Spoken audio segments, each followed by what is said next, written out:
Let's set off with the news now. In our first story, residents of Segyemase in Chibi in the eastern region are recording strange diseases they suspect is being caused by illegal mining activities in the Etiwa forest. Now, the residents are angry about the destruction of their water bodies by illegal miners. Chief of the area, Berima Okoping Botuo Dankwa I, wants his colleague chiefs to help government end Galamsey now. Aisha Ibrahim visited the Segyemase community and filed this report.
Of illegal mining is making their lives miserable.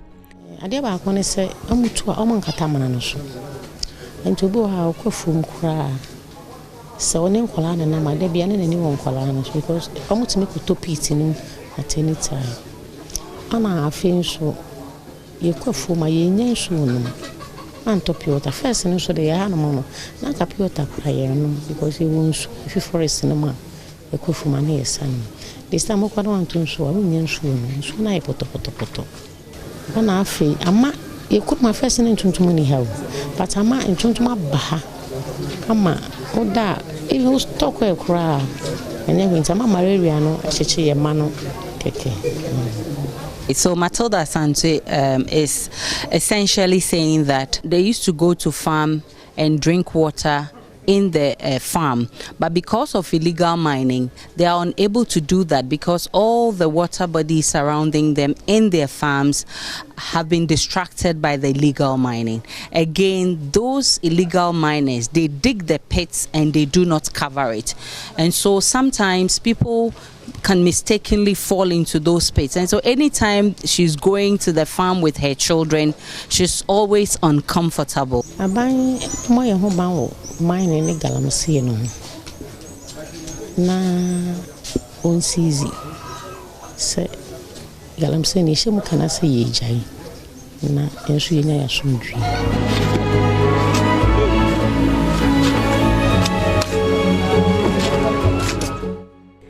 Emmanuel Achianotebi, also resident of Segyemase, laments that all efforts to get government's attention to the problem has yielded no result. The cause of the problem, why we are not being able to uproot what is going on, is because of the powerful people behind this operation. You see, you arrest them and the next thing you hear is that they have been released. Nothing happens to them. 2014, 2015, there was an operation here and they arrested about 500, more than 500 people, and they seized over 11 excavators. That was packed at the assembly. Before we realized all the excavators were gone, and the reason is that somebody comes in with a letter from the seat of government or from a powerful place, and then the MCE or whoever is in charge had nothing to do than to release them.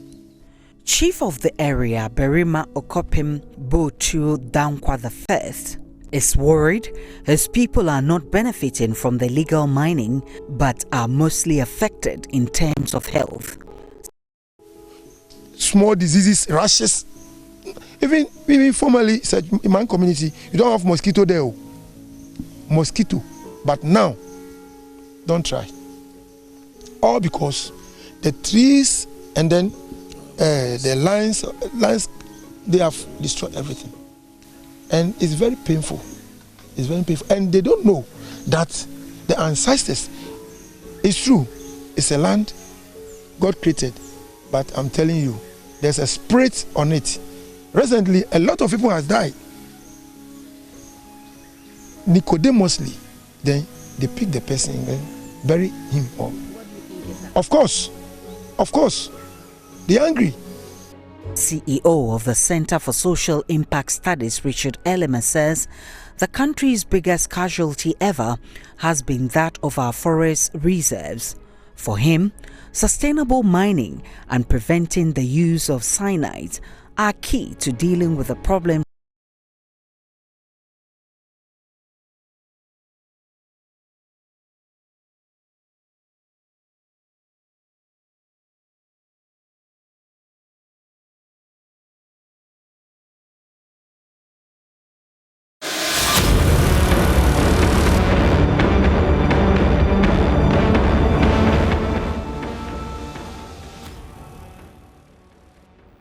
In our next story, Chief Executive Officer of the Community Water and Sanitation Agency, Dr. Walanyo Kojo-Siabi, has disclosed that the Tumu Small Town Water System project will be solar-powered to reduce electricity bills. He said, per the new design, it would also be difficult for people to illegally connect to the system. Construction work is moving on steadily and will be completed next year. Here's a report by Rafiq Salam.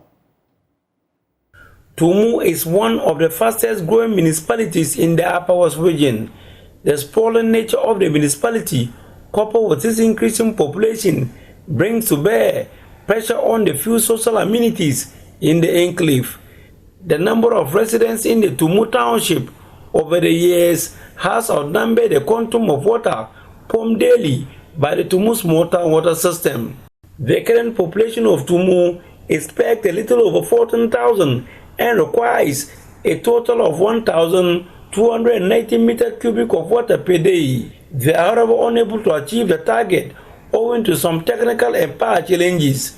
The situation sometimes forces many residents to look for a precious commodity from unhygienic and contaminated sources. Concerned about the plight of the people, the Community Water and Sanitation Agency, CWSA, has developed a new state-of-the-art water supply system to supply 2,705 cubic meters of water per day to the Tumu Township and its adjoining communities. It will cater for a population of 20,309 and will last for 30 years. Dr. Walanyo Kojo-Siabi is the Chief Executive Officer of the CWSA, and he gave more insight on the new design. We are looking at technology that will reduce electricity costs and also provide, make it very difficult for people who are the bad people who want to do illegal connections. So you'll see that we are using HDPE pipes completely, both the transmission and distribution. Secondly, our standpipes are not going to be manual. They will be electronic. We'll use smart taps, and it will help us to avoid congestion at the standpipe. So anytime anybody wants to fetch water, even midnight, you can go there and fetch, unlike previously where you have a lot of children and women converging and wasting time. The total cost of the Tumu Water Project is valued around 80 million Ghana cedis. The project is being funded by the government of Ghana and also from internal donated funds of the Community Water and Sanitation Agency. Contract for the multi-million Ghana cedi project was signed in January 2023.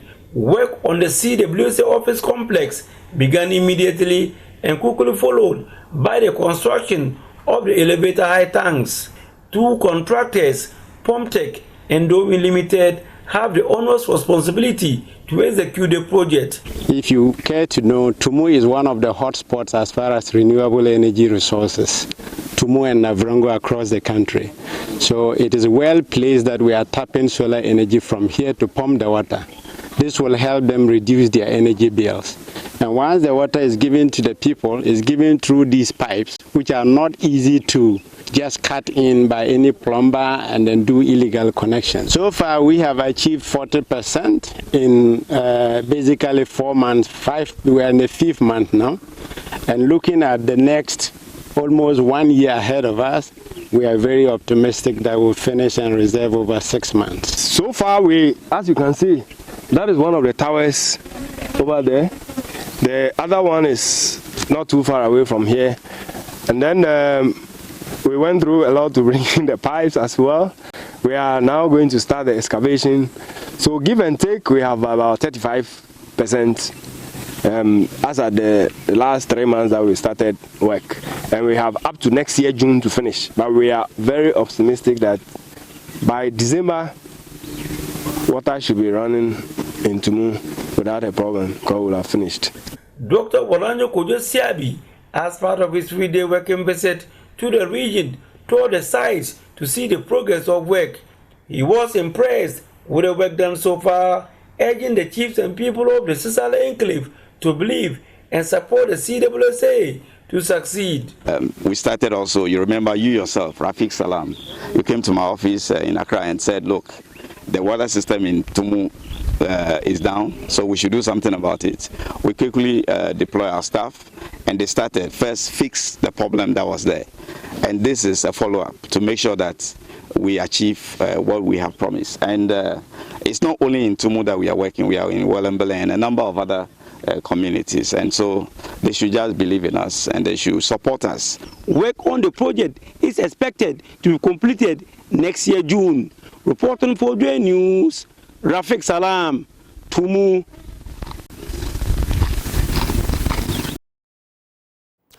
Now, the Rotary Club has ended an age-old water crisis in 4 communities in the Akakpo enclave in the Keto North municipality of the Volta region. The club provided 4 communities which previously shared water sources with animals with mechanized borehole facilities. There is more in this report. A collaboration between the Rotary Club of Ho and the Rotary Club of Ann Arbor, USA, saw the construction of a mechanized borehole for the Tokanu community in the Akakpo enclave. This brought great relief to the rural dwellers as it ended an age-old challenge of residents relying on water from dugouts and streams polluted with fecal matter of cattle. A resident of Tokanu, Charlotte Dumako, lamented the water crisis becomes dire during the dry season. Tokanu afia mi pe asifu alagbegbe. Ora damore afia goji. Yemi kuna kaka anyu ho no anyemio dem. Kaka de kama no yita ye komi kuna. Na be anochi mi akala na aji. Na na motoki na kobi. Na jechi galon daka 1 cedi afi na tem aza. Na yaba kodidi ma ngba dzena. Gogogo bona tie denwa afi mi kuna damuti. The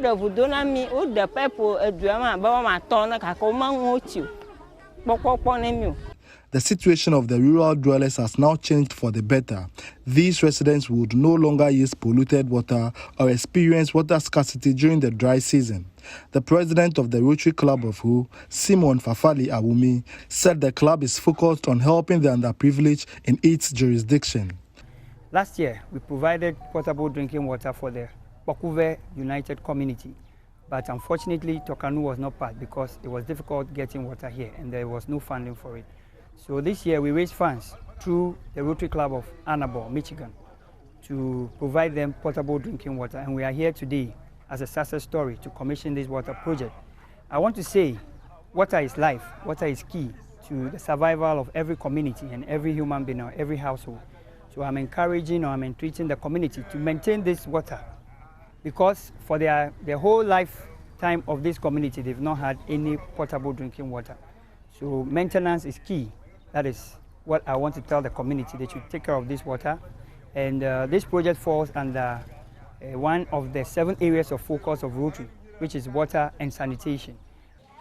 Anya maupa manrover ba agba miekpo achi to Rotary Club alo Rotary International bo ikemia no viola ho Rotary Club langona bo nami achi ala bo ba digba o de pool abe 14 kaka aba rota para oba achi agbojiji ajira la miapo gaka aba maupa mauna miela jira po ba nanaka masasa wo na mawo ta mawu garama alaba agba miekochi onye jijona toka ndu kokata pla Pokuve United Kata. Fred Kwame Asari, Joy News, Tokanu. In our next story, Interior Minister Ambrose Derry has described the See Something, Say Something initiative, which was launched last year, as one of the most successful projects so far instituted. He says there has been massive cooperation from citizens since the campaign started. Mr. Derry was speaking at the Spanish Embassy's donation of Ford Ranger pickups to the Ghana Immigration Service. There is more in this report by Jacqueline Ansoma Yabua. Ghana is relatively a safe country in a region with growing safety and security concerns. However, the recent increase in activities of violence and the worsening political instability in neighboring countries has intensified Ghanaians and international entities' attention to security matters. The See Something, Say Something launched by government last year has been described by the Interior Minister Ambrose Derry as highly effective and captivating. He says the campaign has encouraged citizens to approach the police more confidently, and there's an increase in the reportage of issues without hesitation.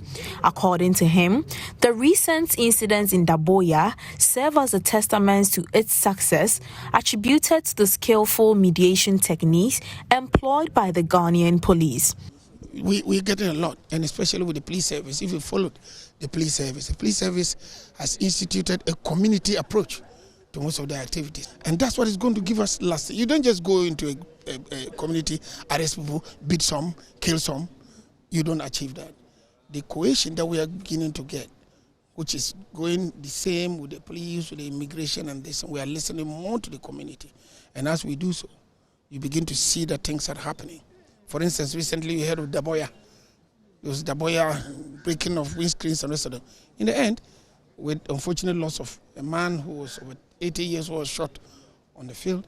But in spite of the fact that they damaged police equipment, the police engaged them, got their cooperation, arrested people, screened them, and we're going on. That's why we think that all of you are important, because sometimes I get a phone call from a journalist who tells me that this thing is happening here and we are not there, and we are able to deal with it. So I think we are better off now. The ambassador of Spain to Ghana, Javier Gutierrez, explained the motive behind the donation of the 4 Ford Ranger pickups by the Spanish embassy. Spain has been cooperating in the past few years with the security forces of Ghana, both with the Ghana Immigration Service and the police, and we've been, among other things, building capacities through the donation of equipment. The equipment donated today for four-wheel drive vehicles are meant for the border control to improve the capacities of the Ghana Immigration Service, and also for the police in the fight against crime. And this is just a partnership between Spain and Ghana, and we want to build this partnership also in the field of security. I believe that this cooperation has been fruitful for both countries. I think, as I mentioned during my statement, Spain is also learning from Ghana. Ghana has been successful in preventing terrorism from attacking your territory, the Ghanaian territory.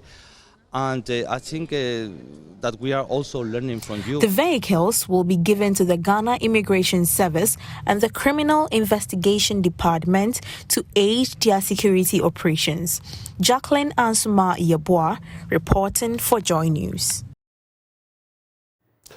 Well, let's get into the National Science and Math Quiz now. And Archbishop Porter Girls SHS secured a resounding victory, beating rivals Hantaman Girls SHS at the regional qualifiers. Michael Ashali has more in this report. SHS showcased their dominance and left no room for Ahantaman Girls SHS to exact revenge. It was a charged atmosphere at the Nat Hall.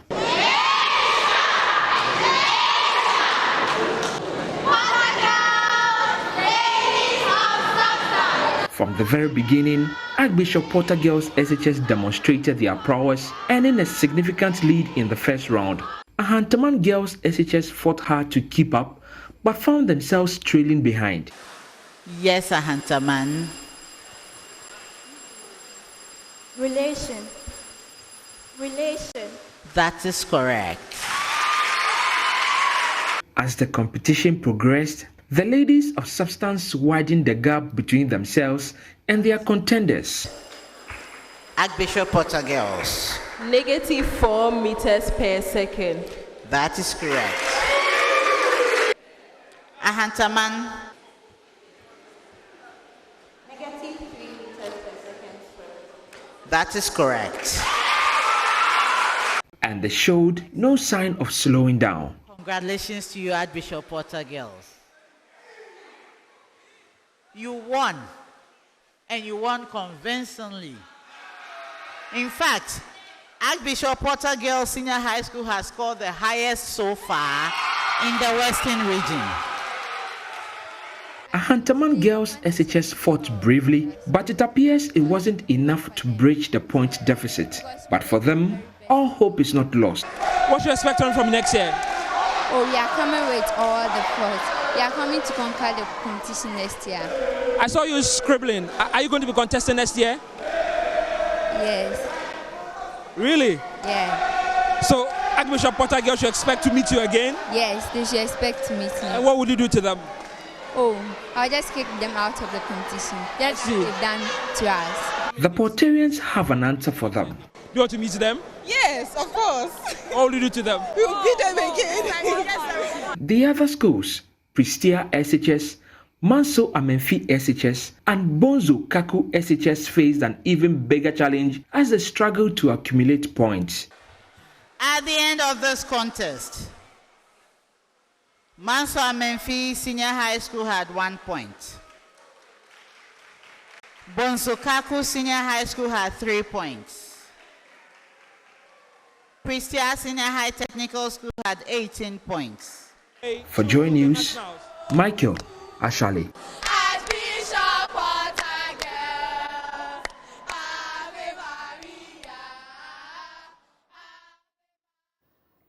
Is your school getting representation at the National Science and Math Quiz? Well, do stay with us as we bring you all the scoop on that. But up next on the AM show, we'll be serving you the news review with Dr. Kwame Asah-Asante of the University of Ghana. We'll be back.